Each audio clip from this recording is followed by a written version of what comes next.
so good. Come on, baby, make it hurt so good. Sometimes love don't feel like it should, baby. Hurt so Stephanie Shruggy, Challenge Unlimited. In the studio, we got Madeline Eats Coco and Oak Grand reopening celebration on Friday, Madeline. Can't wait to talk about that either. Stephanie, how are you today? I'm good. How are you, CJ? You know, it's always a good day when we talk things Challenge Unlimited. Love what you guys do, and a really important month this month. And we were supposed to come on yesterday. I will be the one that says that I did not stay up to date on things. But No really worries. an important time to raise some awareness on a couple of different topics.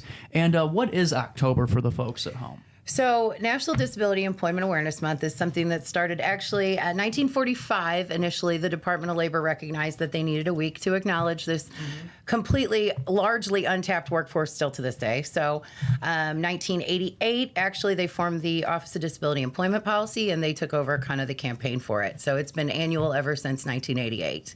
Wow.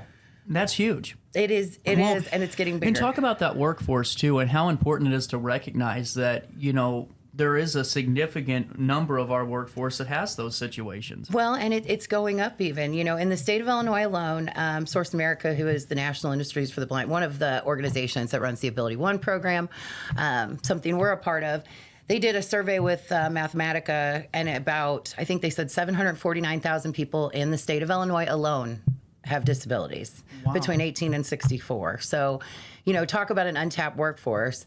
To follow that piece of data, you know, only 49% of that population is employed. Wow. So, you know, 350,000 people in the state of Illinois alone could be contributing to this staffing problem, the shortage that people are having finding help. And it's just a matter of, you know, getting the awareness out there that, you know, especially with neurodivergence becoming more diagnosed and things of that nature. So those numbers are only growing.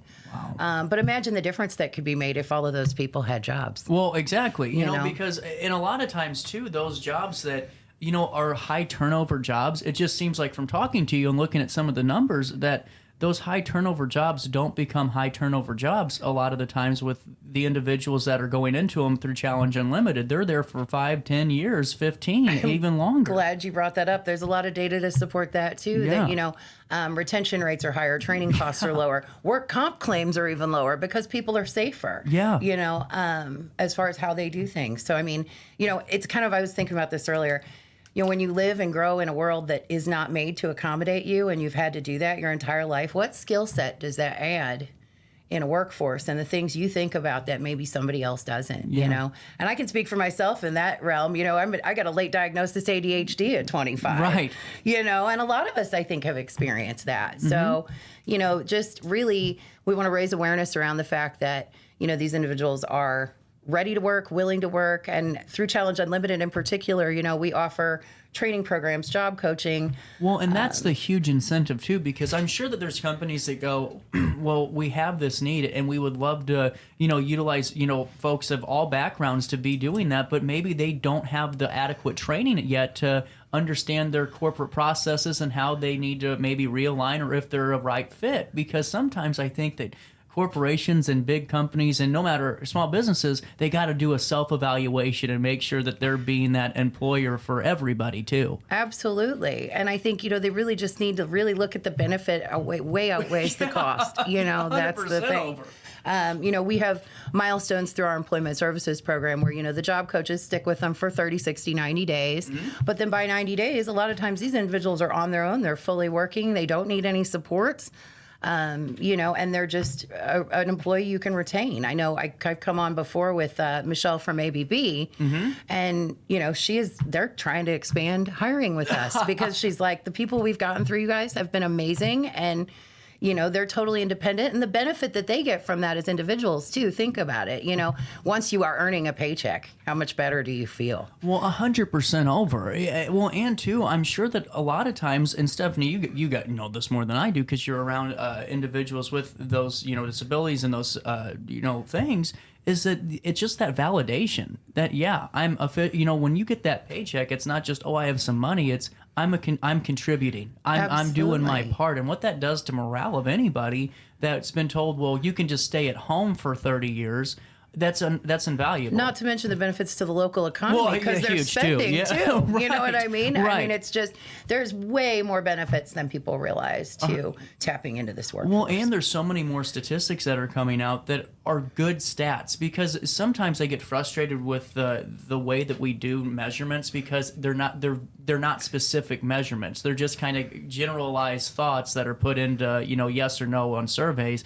But when you look at folks that have those have disabilities and all of that, their loyalty rate to local businesses is actually a lot higher than those that aren't. And it's because it's a routine thing, I get, but also because of their connections, and they love going to those. It's so much better. I mean, they really will continuously go back to local businesses like a Bluff City or you name it, and constantly support. And that's something you have to talk about.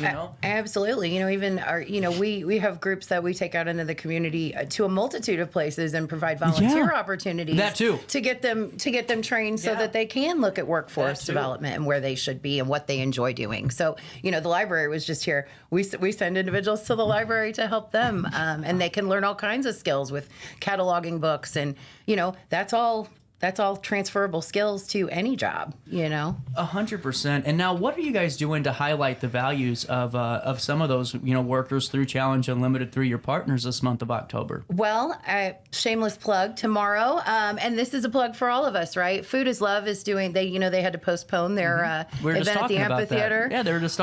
You're partnered with them? We will have individuals down there helping them volunteer. Yes. That is to so distribute cool. food. We've partnered with Food is Love. We're trying to get some things off the ground for training programs with Why them. didn't you tell? I would have plugged that in a heartbeat on that article. Well, because that is amazing stuff. Yeah. Now that's a good component. Seriously, that blows my mind. That's amazing. Yeah, it's been phenomenal. Last day was down here at the Alt Main Streets, What's Up Downtown, and couldn't say enough great things about working with Challenge and all the plans we have for. That's awesome, Stephanie. Because food I wish I services would have is known that. something we're into anyway. So. Oh man, I wish I would have known about that last week. Well, now I know. Now you know.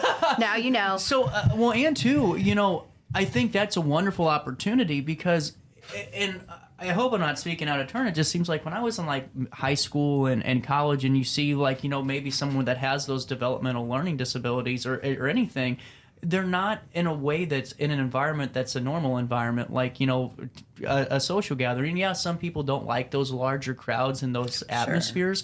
But the folks that want to go to those and be a part of them have every right to be. And oftentimes we're excluded from those. Yeah, and I think there's a lot of, they have fears, right? Yeah. People are judgmental. I mean, they can, the way that people react. But it's getting better. And I think that's the point. 100%. The more we can get out and appreciate that those opportunities are there and, realize that, we're all the same, right? Essentially, you know, with a little bit of a difference. So, This is really cool that you guys are partnering up with this. So Block Party for Good, what time does that start? 2 to 3:30 tomorrow. And it's at the amphitheater? It is. And how many folks are coming with you down there to help out? I'm not exactly sure. John Becker actually just called me on the way here and said, "Oh, by the way, we're going to be sending some volunteers down." We need numbers, John.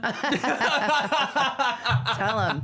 Leave it in the comments, sir. Just text me. With that being said, throughout the month of October, what else is coming down the pipeline at Challenge? Well, we've really been pushing for voter rights and accessibility for voting in the disability community. So we did a voter registration drive at our skills training center a couple weeks ago with the NAACP. And we are, there's 1 week left to register. So we're definitely going to push out all the resources we can because we don't want anybody to have barriers to voting. Reason being, everything is affected. I mean, all the legislation that affects these individuals and their futures is important. Well, and especially too, I'm, and I've had this soapbox for 3.5 years, Stephanie, is with the general election happening with statewide races, but also this consolidated coming down the pipeline in April. I get, federal elections are important. Yeah, that's great. But the more important legislation is being done in our local and statewide sides. It is so great that you brought that up. I'm just so tired of because that's something we've been talking about. I'm like, it's great. We want people registered, and we want them registered regardless, right? But,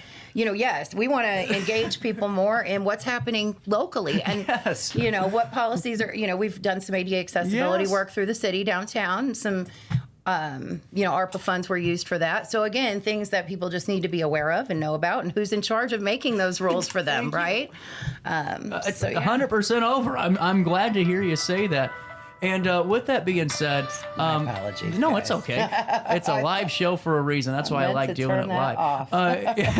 But I mean, it's just a great thing. And I know that we're coming on to talk about National Disability Employment Awareness Month, but also just some of the statistics says, for over 50 years, the Source America Network supports over 36,000 Ability One employees. And those are huge numbers.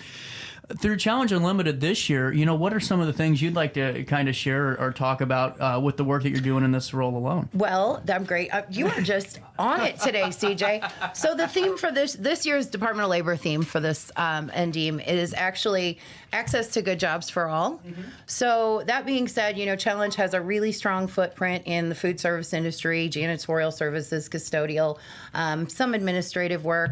But we're really trying to expand those opportunities to people with different skill sets. So call centers, IT, we're looking to start partnering with some of the, local community organizations that provide some of that, like level 1 help desk work, comp TIA training, those kind of things. So we're really trying to provide positions that offer a lot of upward mobility for these individuals, because the Ability One program is great. We have a lot of people who successfully move into supervisory roles or management positions, team leads. But, when we talk about neurodivergence, right.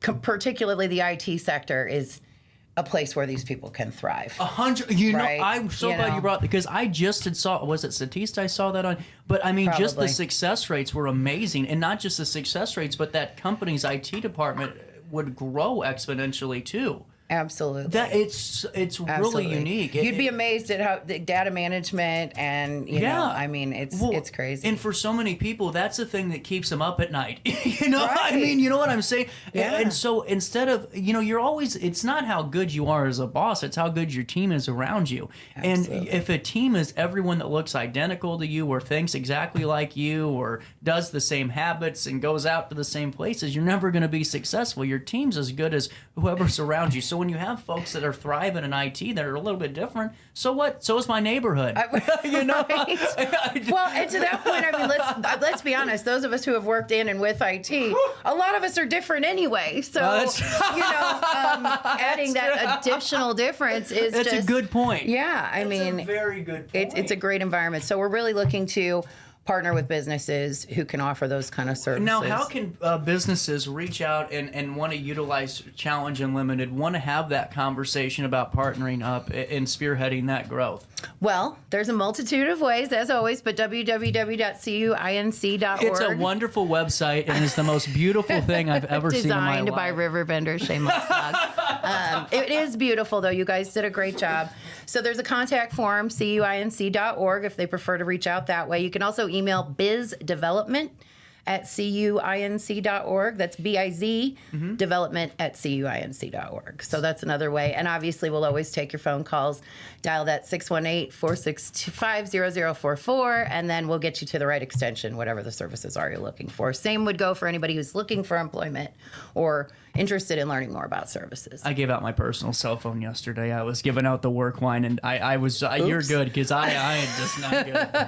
Stephanie, we got to have more conversations with Challenge Unlimited and really keep talking about this and raising awareness to this workforce, because I'm so tired of hearing there's shortages. We just aren't maybe thinking. Businesses are closing their doors because they can't staff. You know what I mean? Well, it's like I think sometimes we think too hard as a society when That's the solution's just right in front of us. Absolutely. And would love to have more conversations with this. We'll link everything in an article on RiverBender.com. Stephanie, always great to talk to you. Thank you so much for your time, and I'll be talking to you again soon, I think. Oh, you will. I've got a shameless plug for a Department of Labor graduation coming up in November. So good. I'll so you better be back in a few coming on weeks. back. And you better be coming right back after this commercial break.